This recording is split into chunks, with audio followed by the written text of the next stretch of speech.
Hello, thank you again for joining us. Today we're very fortunate to have Paul Gazelka in studio, the former state Senate majority leader, a current state senator, and a man who is now running as a Republican for governor here in Minnesota. Thanks so much for being with us. Good to be here. So we have a lot of ground to cover today, but right off the bat, did I get the introduction right? Did I miss anything? You even called me senator still. There we go. Very good. Very good. So when did you throw your hat into the governor's race? I know it's been a while. You were one of the earlier entries.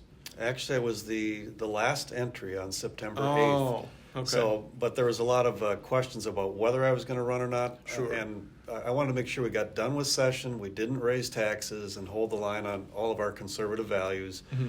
And then I wanted to travel the state a bit to make sure that I could convince people that I was the strongest conservative to win. Mm-hmm. And in the end, once I saw I could switch people, I announced September 8th. I see. Okay. When you were traveling, trying to convince people that you're the strongest conservative to win, what's your pitch there? Why do you think that you are, in fact, the strongest Republican in Minnesota?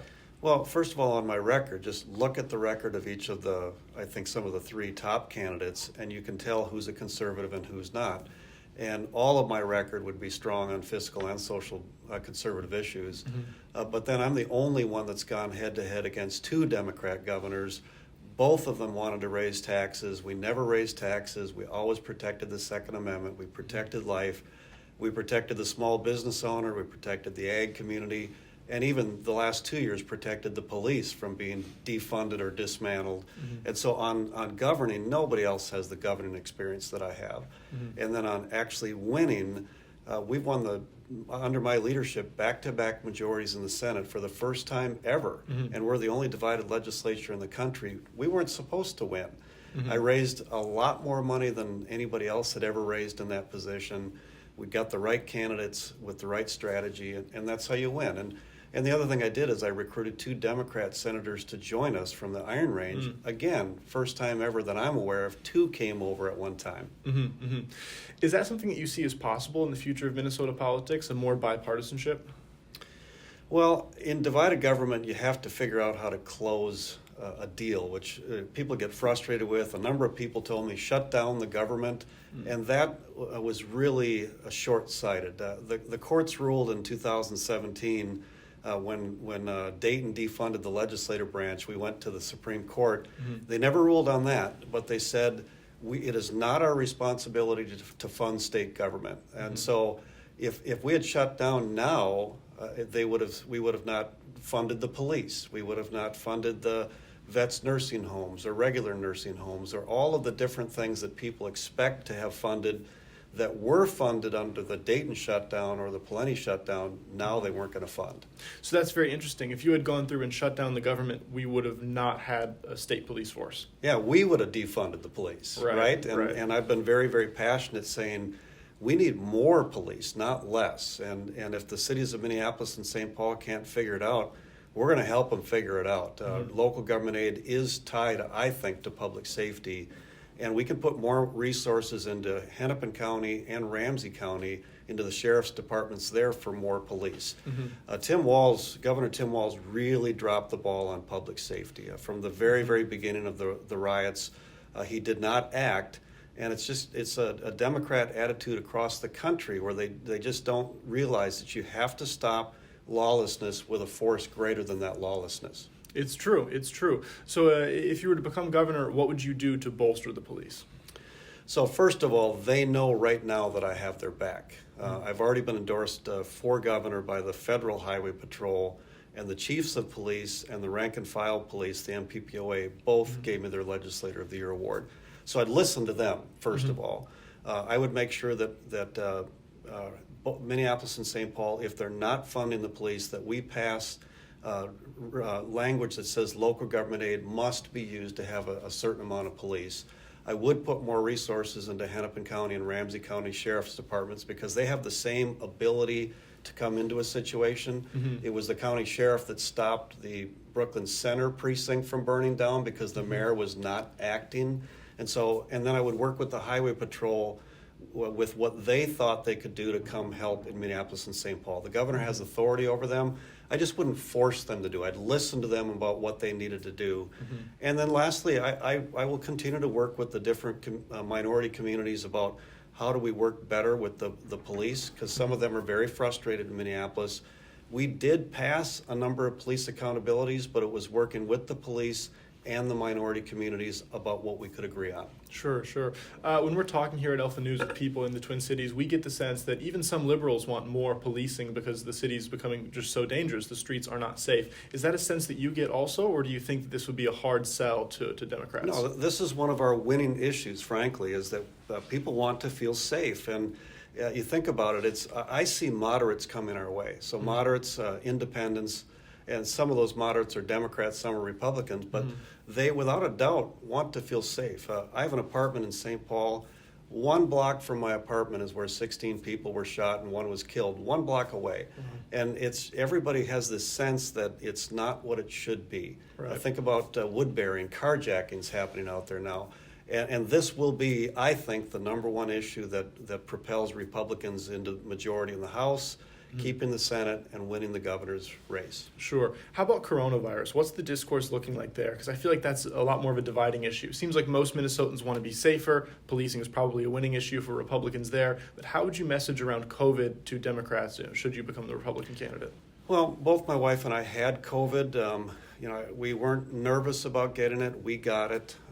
We chose later to get vaccinated because we travel a lot. And I think where I draw the line is nobody should be forced to be vaccinated. That's where I think there's real frustration. And people don't have to wonder if I would do that. On the mask mandate, the only place there wasn't a mask mandate was in the Senate under my leadership. I said, no, we're not going to mandate it. Follow the science, and I encourage people at the time, wear the mask, but you don't have to. And I think that's what people want. They want their independence. They want to figure out for themselves what's best for themselves, and that's how I would handle that. Sure, sure.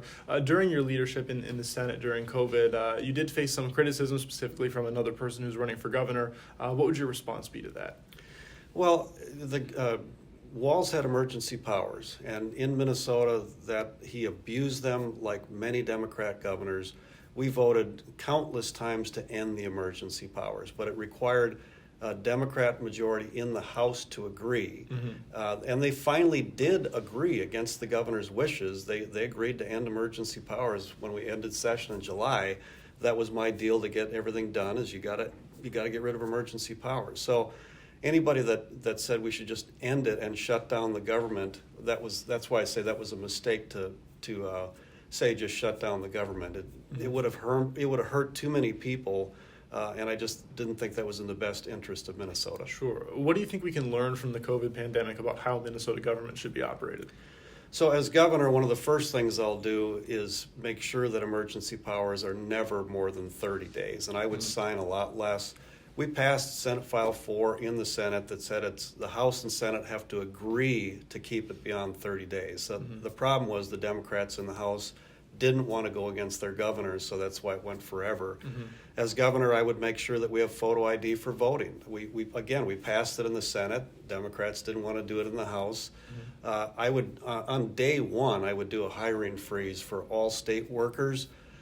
I'd make exceptions, so I'd work with the commissioners, but for example, I think we need more police, so that would be an exception. But so those are some of the things they would do right away. Why is that? What state workers are being hired that shouldn't be? Well, virtually every agency hasn't been looked at in over 10 years. And whether it's a business or your family budget, you know that if you haven't looked at it a while, it just grows and grows and grows. And our state government is the growth of our state government is unacceptable to me. And so I would expect my commissioners to look at every agency for waste and fraud, reward them for finding it, frankly, get rid of every regulation that we don't need. That's what Donald Trump did as president. For every new regulation, they got rid of 8 regulations. Let's make government serving the people rather than the other way around. And I think that's, whether it's an individual, a business, a church, a school, every industry is impacted by regulations, and we can make their lives a lot better. Sure, sure. You bring up Trump, which begs the question, I feel like every interviewer asks this to every Republican candidate. How do you relate to Trump? Would you describe yourself as a Trumpian conservative? What was your stance on the former president? Well, once Trump got endorsed, I supported him all the way through and through his entire presidency. I mean, I met him a number of times on the tarmac. I rode with him once. The other side would say, well, you have a picture smiling with them, and yeah, I build relationships with anyone. I have a picture smiling with Walz or smiling with Dayton. I mean, in the end, you build bridges. So I don't know if he's going to run again. I guess we're all going to wait and see. But once he was our candidate, I supported him all the way through. More than anything, his policies we should point to and say he did amazing things, whether it was picking great judges or closing the border or renegotiating deals with different countries where they were getting the better deal. I mean, he did a great job at many of those things. I love listening to him talk about it too. This is not a good deal. We need a better deal. Right. It was just such simple terms. It was great. Yep. Speaking of relationships, tell us about the relationship that you have with Governor Walz. So before emergency powers, we actually got along fairly well. The first budget, he wanted to raise $12 billion of taxes, and instead we got the first middle-class income tax cut. We got ag property tax relief, small business property tax relief. And I thought we did great because we got most of what I wanted to get done.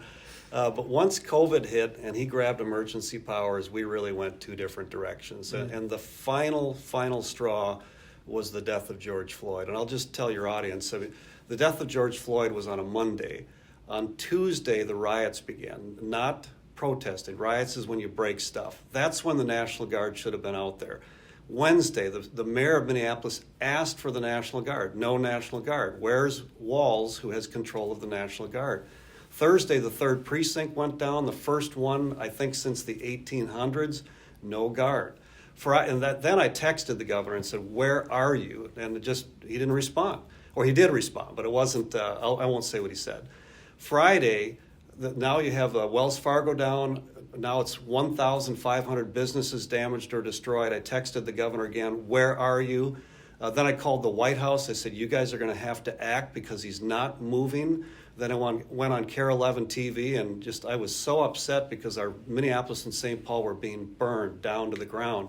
Finally, Saturday, the National Guard came out, and that's when the tide was turned. But think of what would have been different had that been on Tuesday rather than Saturday. And that's where it's the number one issue that it just divided us. I will tell you when he said we're going to close businesses and then we're going to fine them, and then the fine is not $1,000, which is what we thought statute was. He was going $10,000 fine and pulling the licenses. And then he closed schools, and I said, "Governor, there's nobody dying in the schools. Why are you closing the schools?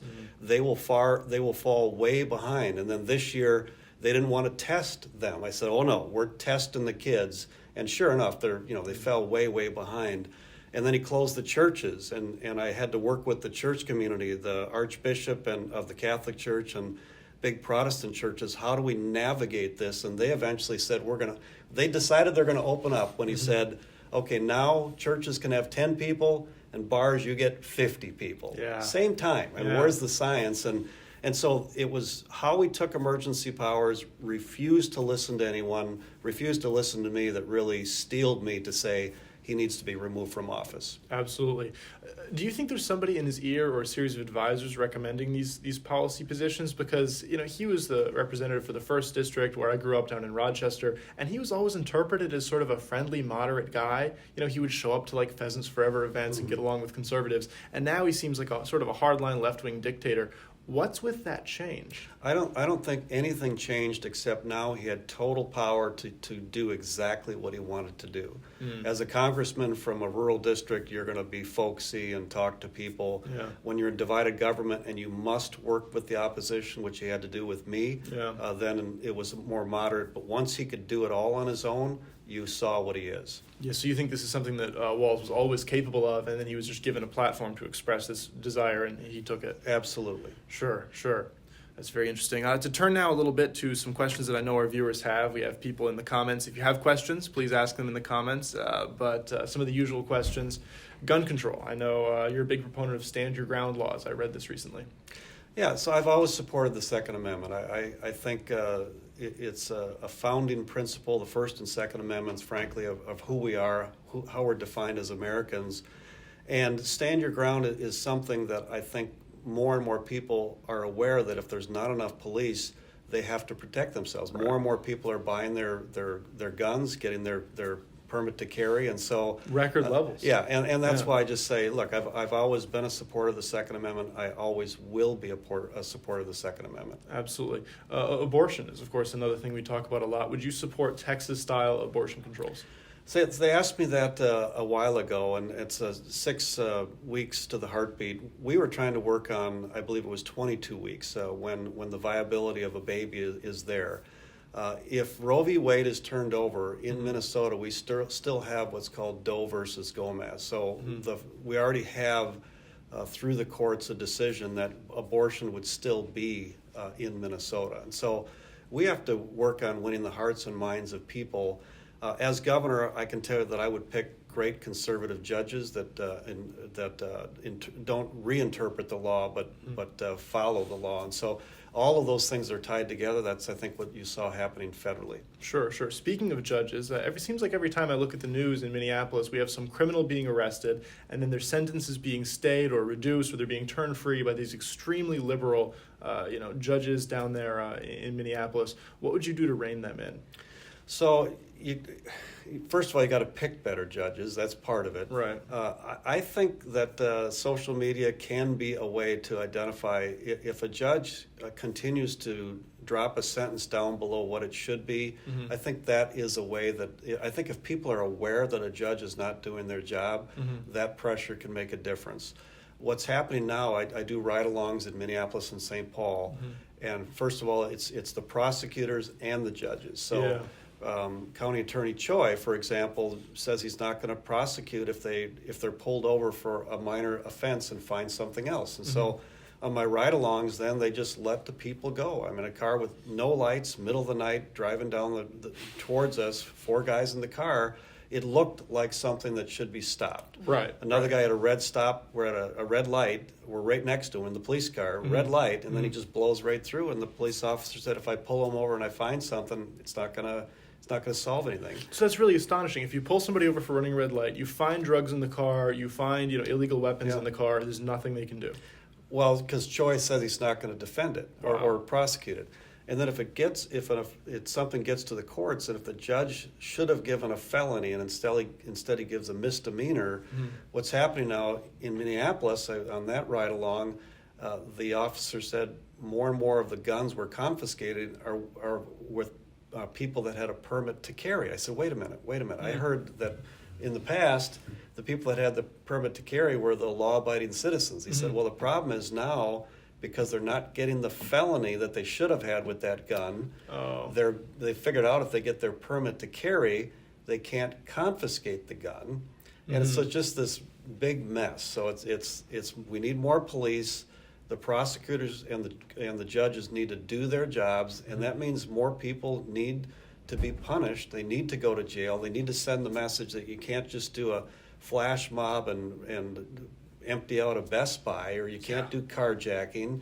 I mean, we've got to enforce the law, and if you don't do that, then people they're going to be lawless. I'm very interested in this sort of permit to carry dynamic. It's something I care a lot about, gun rights. So people should be getting felonies, which will prohibit them from getting a concealed carry permit. They don't get the felony, and then they exploit the concealed carry system. Something that's usually in place to protect law-abiding gun owners is now being leveraged by criminals who aren't getting prosecuted the way they should be. Yeah, and according to this police officer, he said this is within the last 2 years, this is what's been happening. That's really incredible.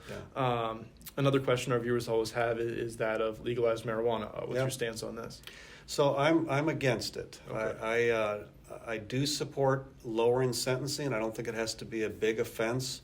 I do support medical marijuana, but we brought in people from Colorado and said, what happened in Colorado? So we wanted to learn. As in the Senate, we did that under Senator Limmer's committee.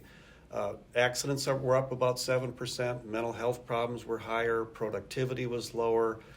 There were just a lot of things that I would say I don't think it's good for Minnesota. And that's what I love about state rights is we're going to be able to look at other states to see is this good or is it not good? It may happen someday. I just don't think that it serves us well. Absolutely. Turning to the environment, just another one of these hot button issues I like to ask about. We've got this Twin Metals project up north. Proponents of it say it's good to use American resources, not be reliant on foreign companies. Opponents say it's bad for the environment and heavily invested in, by foreign companies. China stands to gain from that deal. What's your stance on mining up north? Well, I'm a ranger, and I did work at Mintac one summer before they had the big layoffs, so I'm very pro-mining. And frankly, we're going to do it better, cleaner, in every way better in Minnesota than it would be in any other country as far as our regulations. Twin Metals is north of the Laurentian Divide. People are afraid that if they mine there, it's going to affect the boundary waters. We don't even know that if they mined it, they might ship the ore to the south of the Laurentian Divide. That's where the water goes south. And so we can find the solutions for that, but it's the best place to do it. It's a strategic mineral that or precious metals that we need to protect here in the United States. It's many, many new jobs on the Iron Range. The folks that have lived up there a long time, they want mining. People that have moved up there recently, they're maybe not as excited about it, but I'm part of the old mining group, and I think we should support it. That happens, you see it with other states, people moving out of California into Colorado, people moving out of California into Texas, and apparently Minneapolis, people moving to the North Shore. It changes the politics. Yep. If you become governor, what measures would you enact to help counter some of the Biden inflation that we're seeing right now? Because the nation's in a bad state economically. Yeah. What can Minnesota do to protect our consumers and our jobs? Yeah, the three issues that I'm going to campaign on, one we talked about is public safety. The second one is education, that parents need more choice. We need more transparency in the curriculum.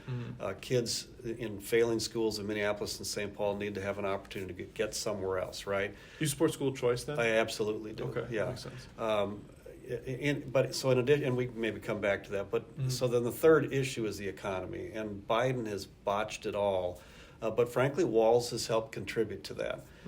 We collected extra unemployment to pay people not to work. And so the problem is we have this big workforce shortage, and part of it is we need to get people back into the workforce.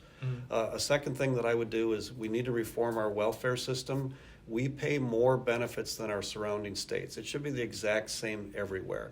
We want people to get back to work. For their own benefit, it's good for them to get back to work. Do you think it's true that people use Minnesota as like a welfare destination state? Yes, I absolutely do. And so we are losing our wealthy people because we're a high-tax state, and we highly regulate our businesses to a point that they're actually going out, and we're attracting people on the other end of it. And so, if all things are equal and people want to come here because they want to be a part of Minnesota, they want to work and make a better life for them and their families, that's a great direction. Sure.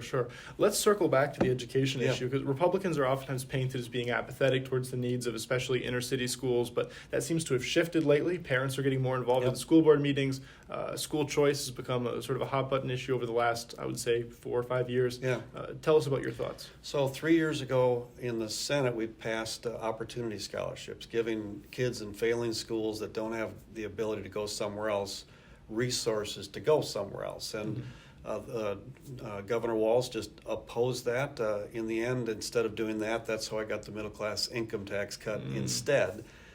This year, then, we did education savings accounts, similar principle. Let's provide more resources for kids and their parents if they're in failing schools, that they can go somewhere else. So, number one, I do think the dollar should follow the child. And number two, I'm a big fan of whether it's public school, charter, Christian, or homeschool. I think if the parents are in the driver's seat, they're going to get the best results for their kids. Makes a lot of sense. This next question, I feel like it's almost beating a dead horse because we've talked about it so many times on the show, but you are going to have a unique perspective. The special session, what are your thoughts on what happened there and what should happen with all that money that could be paid to the frontline workers? Yeah, well, let's take special sessions first in general. People say, why are you doing all these special sessions? Right. And, well, if they wanted me to finish at the end of session and do the governor's tax increases, we could have finished. If they wanted me to do felons being able to vote sooner or driver's license for illegal immigrants, we could have finished sooner. And then on my side, I wanted photo ID for voting. We wanted provisional ballot reform. We had a lot of reforms too. And neither side was going to budge. As we were coming up to the shutdown, that's when we both threw out all the stuff that we knew the other side wasn't going to do and got it done. So that's why, I don't like special sessions. I'd rather be up north. That's right. Yeah. But in the end, I'd rather do that than give in on things that I know are bad for us. So as far as the workers' bonus, part of the reason we haven't done that is the governor. We wanted to provide more options for people that were being forced to be vaccinated through their work or the government. If you've already had COVID, don't you have antibodies? Why do you have to get it? More exemptions, more ability under religious exemptions, more ability to get tested weekly rather than to get the vaccination or vaccine. So we wanted to give people more options. The governor was concerned that we might take out another commissioner, Commissioner Malcolm in particular, and we did remove 3 commissioners under my leadership, and it was because they weren't doing their job, and we gave them multiple warnings on every one of them, and so, but that's why it hasn't happened yet. We've said, the $250 million for worker bonuses, particularly to long-term care providers, is a good idea. Sure. Would you have a health commissioner in mind should you become governor? No, not at this point. Sure. Some absolutely. I do, but not on that one. Yeah. A lot of people, including many of our writers here at Alpha News, have sort of criticized the state for not being as transparent as they could be with coronavirus data. If you would become governor, do you anticipate that there would be a way for you to sort of loosen up some of those controls and become more transparent, or is that in the hands of the health department? No, the governor has oversight over that commissioner, and my expectation is they would follow the directions that I would give as governor. Yeah. What I told Governor Walz, because when they did all the shutdowns, he said, well, the science is saying this. I said, Governor, you have to measure the kids' education and the loss that they're going to have. You have to measure the loss to the economy and all of the social and mental health problems related to all of that, not just locking everybody up at home. And in the end, I just recently looked at Wisconsin numbers, similar population. They didn't have mask mandates. They didn't shut down their businesses because their courts wouldn't let their Democrat governor do it. The number of deaths and hospitalizations is virtually the same between the two states. Minnesota's are actually slightly worse than Wisconsin. And what? We did all of that. We hurt the economy. We hurt our kids' future and education. We, meaning Tim Walz, making that decision. That was the wrong way to go. And it's not just a political talking point. I mean, kids are literally killing themselves. When we say that we're hurting the kids' future, it's tangible, it's real. It's not just a buzzword. Yeah, and up until this year, later in the school year, there were 0 school-age kids that had died of COVID. Now I think it's 1 or 2, and that's always tragic. But there were more from suicide, more from drug overdose, more from all of the other things that happened because we took away their social interaction and basically, for many of them, stopped teaching them, so they really lost a year of education. Right. Well, we've covered a tremendous amount of ground here. I think we got through everything I wanted to ask about. Is there anything that you'd want to leave our viewers with before we conclude? Well, I would just say that there's 6 candidates running on the Republican side, and I think that you need to find the most conservative candidate that already has the experience to govern. Nobody else, frankly, has had the governing experience that I've had. It's a $50 billion budget. It's not the easiest thing to try to navigate through. Nobody's done that. Nobody's ever recruited 2 Democrat senators to join us.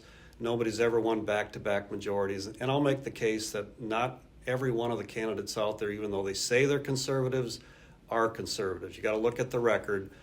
Both Senators Jensen and Benson, I'm grateful that they picked me to be the leader multiple times among our peers. And I'm the one that had to take all the arrows for, frankly, all of the other Republican senators. We're not all conservatives, but we stayed together.